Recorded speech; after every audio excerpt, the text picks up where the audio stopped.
रूहानी यात्रा की इस श्रृंखला में आज हम बात करेंगे भंवर गुफा में सोहंग पुरुष का अनुभव। सूरत की रूहानी यात्रा में आपने पिछली वीडियोज में सुना कि सूरत जो मूलाधार चक्कर पर कुंडलिनी शक्ति बनकर सो रही थी, वह ध्यान भजन के द्वारा जाग जाती है और फुफकार करती हुई आज्ञा चक्कर अर्थात तीसरे नेत्र के स्थान पर सर्प के मुंड की तरह फैलती और सिकुड़ती हुई वह फुफकार करती हुई प्रकट हो जाती है। इसकी फुफकार की आवाज आरंभ में ऐसी होती है जैसे तेज हवा के चलने से सूसूकार की आवाज होती है। फिर रेल की सीटी और रेल की धक धक की आवाज या धम धम की आवाज, भंवरे जैसी आवाज। इस तरह सूरत कई तरह की आवाज सुनती है। कभी कभी सांवरे रंग या बादल के रंग या धुएं के रंग जैसा प्रकाश भी देखती हुई सूरत अपनी रूहानी यात्रा को जारी रखती है। इस मार्ग में सूरत जब यात्रा करती है तो यह कभी प्रकाश के मंडल में प्रवेश करती है तो कभी अंधकार के मंडल में। जब प्रकाश का मंडल आता है तो उसके साथ कोई न कोई शब्द धुन भी दाहिने कान की तरफ से जरूर सुनती है। लेकिन जब अंधकार के मंडल में प्रवेश करती है तो धुन खत्म हो जाती है, केवल मध्य का शब्द रह जाता है जिसमें किसी प्रकार की धुन नहीं होती है। यह सूरत का लय मंडल है, अर्थात जो अंधकार के मंडल होते हैं वे सूरत के लिए, आत्मा के लिए लय मंडल होते हैं, जिसमें सूरत अंधकार के गर्त में समा जाती है। साधक को लगता है कि उसका ध्यान ऊपर जाकर नीचे चला गया है।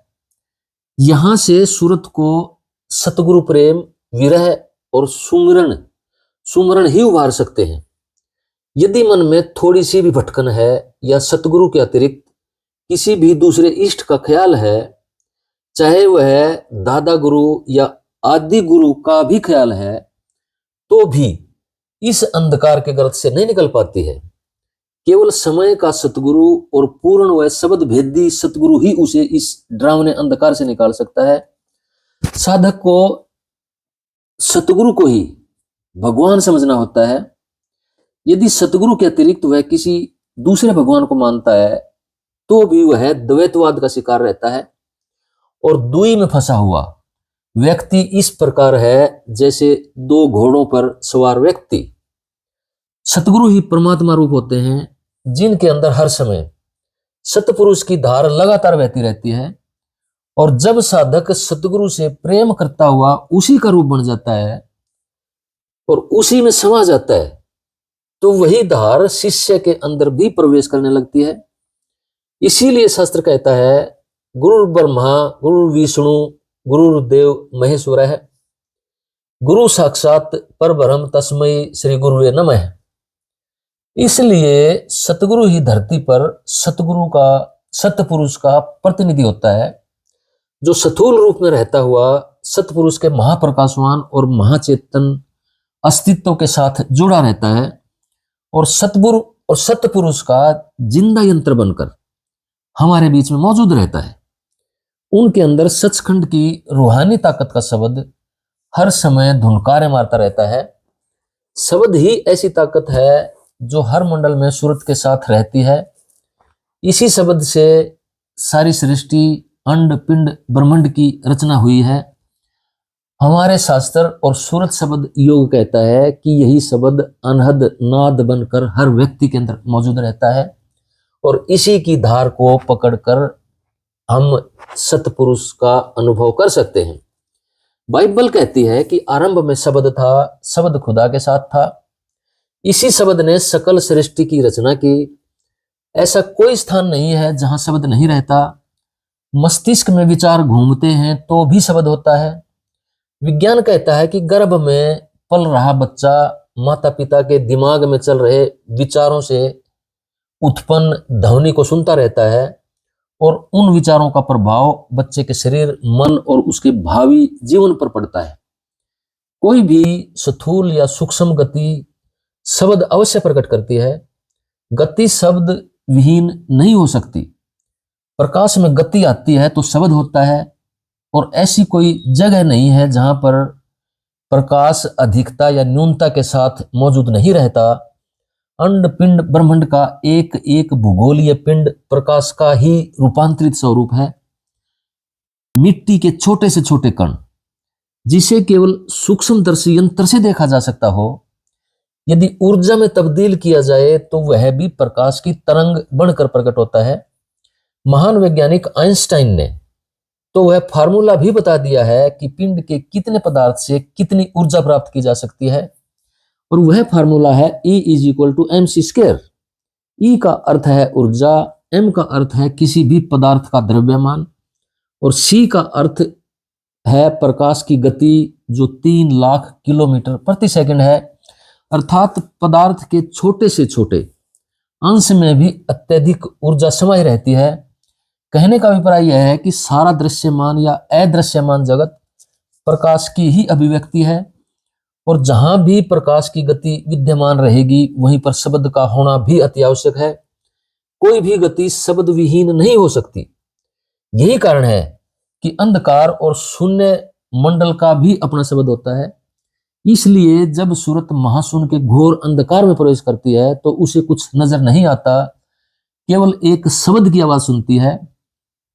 इसी शब्द का सहारा लेकर सूरत ऊपर के मंडलों में आ सकती है। यदि साधक को इससे ऊपर के मंडलों का ज्ञान नहीं है और वहीं तक का गुरु मिला है तो वह इस मंडल से ऊपर नहीं जा सकता है। इसलिए शब्द भेदी सतगुरु का साथ होना जरूरी है। यदि मकसद और मंजिल का ही पता नहीं है तो अभ्यासी के अंदर अंत तक उतनी जिज्ञासा, विरह और प्रेम नहीं रहते, और वह ध्यान की किसी भी अवस्था को पूर्ण समझ लेता है और अधूरा रास्ता तय करके ही संतुष्ट हो जाता है। महाशून्य से ऊपर भंवर गुफा का मंडल आता है। अब जब महाशून्य तक का ध्यान हो जाता है तो सूरत भंवर गुफा के मंडल में प्रवेश करती है, जिसका स्वामी सोहंग पुरुष है। यह सतलोक का द्वार है, नाका है। यह एक ऐसा हिंडोला है जो सूरत को बहुत प्यार व दुलार देता है और उसे आनंद व मस्ती के हिंडोले में झुलाता रहता है। सूरत अपने यहाँ तक के अनुभव को याद करके हर्षाती रहती है, खुश होती रहती है। सूरत ने अपने आरंभिक ध्यान में आज्ञा चक्कर पर ठहरकर, यानी कि तीसरे नेत्र पर ठहरकर चित्त वृत्ति का प्रत्याहार किया, संयम किया। लगातार अभ्यास से चित्त वृत्ति को तीसरे तिल पर धारण, अर्थात धारणा जिसे कहते हैं, धारण करते करते ध्यान और समाधि द्वारा चित्त वृत्ति का निरोध किया। यहां पर आकर सूरत का अष्टांगिक व कुंडलिनी व राजयोग पूरा होता है। इस अभ्यास के दौरान सूरत ने आज्ञा चक्र से नीचे के 5 चक्रों की चेतना को तीसरे तिल पर इकट्ठा किया। फिर उस चेतना का समूह बना, जिससे चेतना ताकत बनकर प्रकाश के रूप में प्रकट हो गई। उसके बाद सहस्र दल कमल के स्थान पर, जिसे ब्रह्मरेंद्र की चोटी कहा गया है, वहां के स्वामी ज्योत निरंजन के साथ एकता स्थापित की और वहां के प्रकाश में स्नान करती करती सूरत खुद भी उसी का स्वरूप बन गई। अब यदि सूरत को इससे ऊपर की सत्ता का ज्ञान नहीं है और ऊपर जाने के लिए सूरत में प्रेम और विरह नहीं है, या यहाँ के पुरुष का सच्चिदानंद स्वरूप में साधर्म मुक्ति प्राप्त करके संतुष्ट हो गई है, तो सहस्रार का पुरुष उसे ऊपर नहीं जाने देता है। अंदर की चेष्टा, सदगुरु में विश्वास व प्रेम यदि सूरत में मौजूद है तो वह त्रिकुटी के ओंकार पुरुष अर्थात ओम के मंडल जो त्रिलोकी का स्वामी है दर्शन कर सकती है। त्रिकुटी का अस्तित्व अति उज्जवल है, महाप्रकाशवान है। हुकार, हु की ऊंची आवाज उठ रही है, जिसे मुसलमान फकीरों ने अल्लाहू कहकर पुकारा है। जब सूरत इस धुन को सुन लेती है तो उसे अल्लाह या खुदा के दर्शन हो जाते हैं। यहाँ के ओंकार पुरुष के अनुभव को सूरत अपने अंदर उतार कर आनंद मग्न हो जाती है। 3 लोक की रचना के कारण अस्तित्व अर्थात बीज रूप तक इसकी पहुंच हो जाती है। यहां आकर अब वह शून्य मंडल में प्रवेश करती है। इसका स्वामी रारंग पुरुष है। यहाँ की रचना बहुत ही मनमोहक है।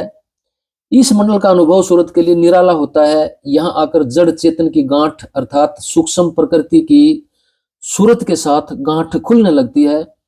यहाँ पर निर्मल माया अपने सूक्ष्म स्वरूप में ब्रह्म की शक्ति के रूप में ब्रह्म के साथ विराजमान रहती है। यही संत मत का 10वां द्वार है, जिसकी तंग गली में से निकलते समय सूरत के अंग अंग पर चोट लगने लगती है और वह अकुलाने लगती है। इसके दामन पर जमा जन्म जन्म के संस्कार और संकल्प विकल्प टूट टूट कर झड़ने लगते हैं और इसका दामन उजला और प्रकाशमान होता चला जाता है।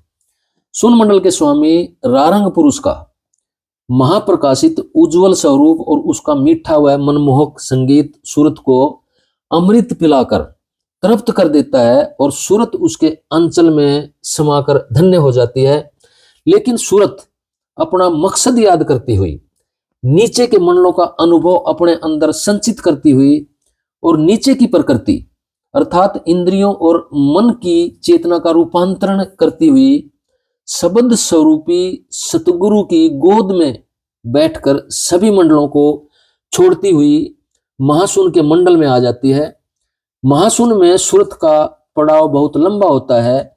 यह आंतरिक सफर भी तय करती हुई यहाँ का आंतरिक सफर भी तय करती हुई सूरत अब भंवर गुफा में आ जाती है। सूरत ने अब तक जितने प्रकाश के मंडल देखे थे, यह मंडल सबसे अधिक उज्जवल प्रकाशित और खिला हुआ है। सहस्रार त्रिकुटी और शूल मंडल की सत्ता इसके आगे रोम मात्र है।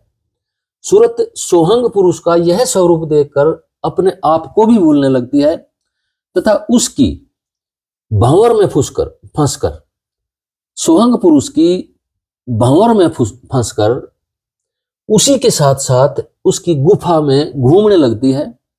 गमरोली काटती हुई उसी के मध्य में जाकर समाती रहती है। प्रकाश को देखते देखते उसी का रूप बनने लगती है और उसे देखती हुई अपने आप को भूलकर उसी में समाने लगती है अर्थात होश खोने लगती है। फिर कुछ क्षणों के लिए उसमें अपने आप को डुबो देती है। अपने आप को प्रकाश के भाव से अलग नहीं रख पाती है, उसी में जाकर सोहम स्वरूप बन जाती है। राधा स्वामी।